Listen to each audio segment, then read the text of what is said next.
Santa Elena. Constantinopla, siglo IV. El emperador Constantino el Grande da libertad de culto a la religión cristiana, deteniendo así la persecución hacia ellos. A su vez, desecha a los viejos dioses del paganismo, comenzando así una nueva etapa religiosa en Occidente. Tras el Concilio de Nicea en el año 325, los obispos cristianos estipulan la veracidad de los 4 evangelios que hoy conocemos, reniegan de los conocidos como evangelios apócrifos, y marcan los primeros dogmas romanos acerca de la religión de Cristo. En toda esta alteración religiosa, Santa Elena, la madre del emperador Constantino, fue pieza fundamental. El cristianismo ya no se trataría de un culto propio de las clases bajas. Desde ese momento en adelante, la poderosa familia imperial romana lo aceptará, y esto, posteriormente, va a obligar a cambiar su doctrina. Flavia Elena nació alrededor del año 248 en Drépano, un poblado de Bitinia, en la actual Turquía. Sus padres, según algunos historiadores, eran sirvientes, sin embargo, otros afirman que eran dueños de una posada. En el año 270, Elena se había convertido en una hermosa joven, con grandes cualidades humanas. Por esos días, un general de las tropas romanas llamado Constancio Cloro, visitaría una posada en Bitinia, lugar donde trabajaba Elena, y al verla se enamora y le pide que la acompañe en sus misiones. Ella accede y se va con él. En el año 272 nace un niño al que llamarían Constantino. Antes de continuar, te invitamos a suscribirte a nuestro canal y activa la campanita de notificaciones para que puedas recibir los avisos de nuestros próximos videos. Algunas fuentes citan a Elena como esposa, otras en cambio, la citan como concubina de Constancio Cloro. En todo caso, tuvieron una relación estable entre los años 270 y 289. Elena ve a Constancio Cloro llegar a la cúspide del poder militar mundial, pero con la gloria llegaría también el sufrimiento. El emperador Maximiano pide a Constancio que se case con su hija Teodora, obligando así a repudiar a Elena. Los deseos de ascensión en su carrera política fueron más fuertes que el amor que sentía por la santa, por lo que termina su relación con ella y se casa con la hija del emperador, llevándose consigo a Constantino, dejando de este modo a Elena sola y destrozada. En su juventud, Elena había presenciado los efectos de las persecuciones hacia los cristianos. Es testigo de cómo son violentamente detenidos y metidos en la cárcel, de donde salen para ser torturados cruelmente y arrojados a las fieras. 14 años vive la bondadosa dama sin saber de su hijo. Sumida en la pena y la desesperación, encuentra consuelo entre aquellos mártires cristianos, por los que tanta compasión sintió siempre. Antes de su conversión, Elena era dada a la caridad, a la ayuda al prójimo, a la nobleza de espíritu y a la meditación. Una vez que conoce al cristianismo, esas virtudes aumentan a niveles prodigiosos. Progresivamente, Constancio Cloro se convierte en emperador romano en el año 305 y fallece al año siguiente. Para ese momento, Constantino tiene 34 años y es proclamado como nuevo emperador por el ejército. Decide buscar a su madre, a quien nunca había olvidado, a vivir con él en la corte de Tréveris, y le permite practicar su fe en Dios, hecho notable de tolerancia, pues había sido educado en la religión pagana. En una noche del año 312, Constantino ve en sueños que Jesucristo le muestra una cruz y le dice: con este signo vencerás.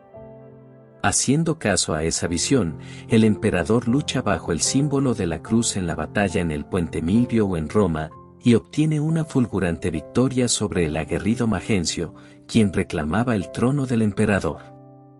A partir de esa batalla, Constantino se vuelve aún más complaciente con la fe cristiana de su madre, aunque él retrasará su propia conversión hasta su muerte.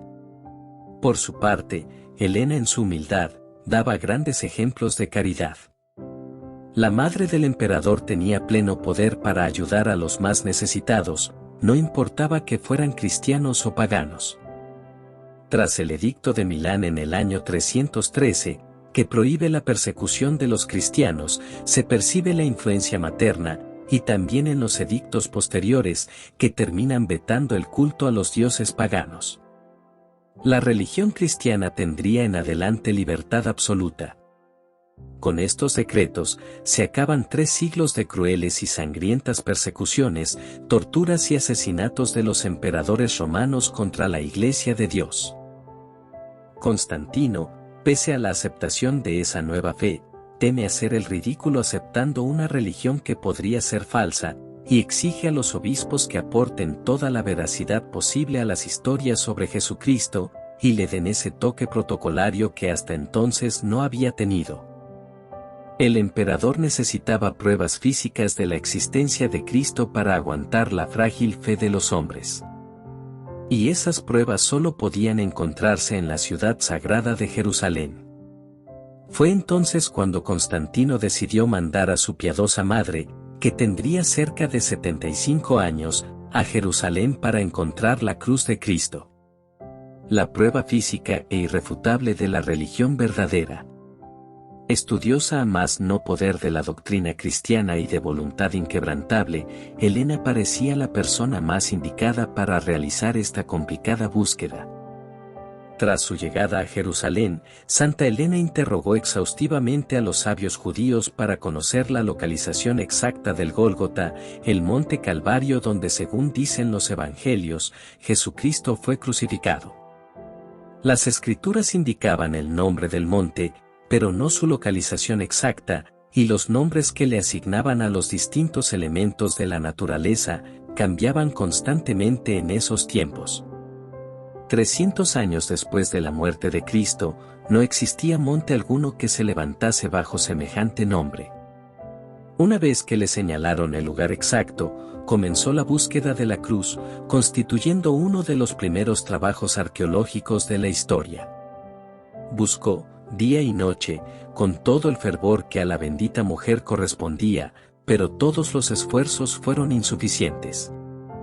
Poco tiempo después, Santa Helena decidió desistir en su empeño por encontrar la cruz, pero antes de regresar, ordenó derribar un templo dedicado a Venus que el emperador Adriano había construido 2 siglos antes, en la cumbre misma del monte.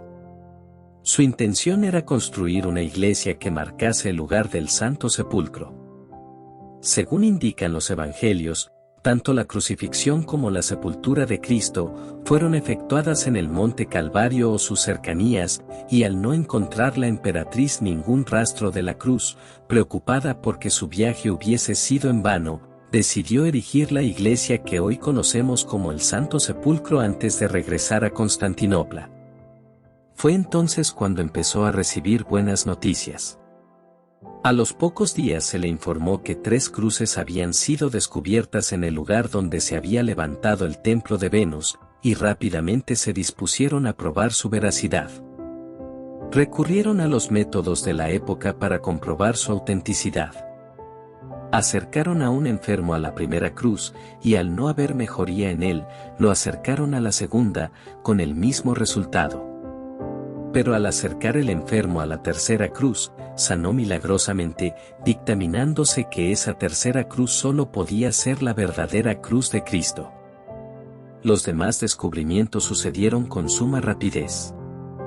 Se dice que además de la vera cruz, Santa Helena encontró los clavos de Cristo, los cuales entregaría a su hijo para que le protegiesen en cada batalla.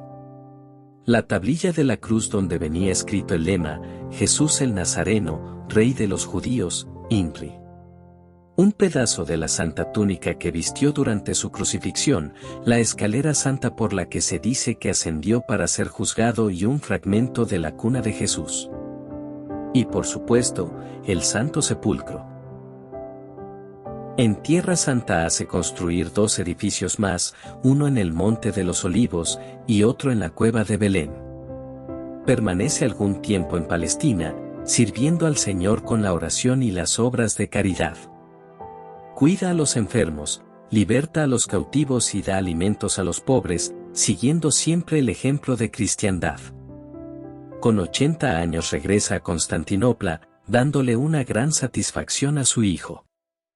No solo había rescatado la Vera Cruz, conformando este símbolo físico tan importante para sustentar la nueva religión, sino que sus descubrimientos habían ido más allá, aportando varias pruebas extraordinarias y aparentemente irrefutables.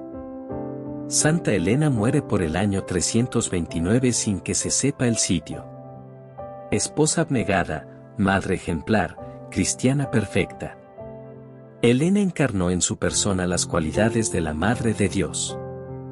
Su hijo Constantino dispuso trasladar sus restos con gran solemnidad a Roma, y parte de ellos se conservan en una capilla de la iglesia Santa María en Araceli. En las pinturas y esculturas aparece representada con la corona y el manto imperial o con tocas de viuda, llevando alguno de los instrumentos de la pasión de Cristo, la cruz, la corona de espinas y los clavos. Elena fue canonizada en el siglo IX y la Iglesia Católica celebra su festividad el día 18 de agosto. Si te ha gustado este video te invitamos a que lo compartas. Dale me gusta y suscríbete a nuestro canal si aún no lo has hecho. Si tienes alguna pregunta o comentario no dudes en publicarla, trataremos de responder prontamente. También te invitamos a que nos sigas en Instagram y TikTok. El Señor te bendiga y te guarde. El Señor te mire con agrado y te extienda su amor. El Señor te muestre su favor y te conceda la paz.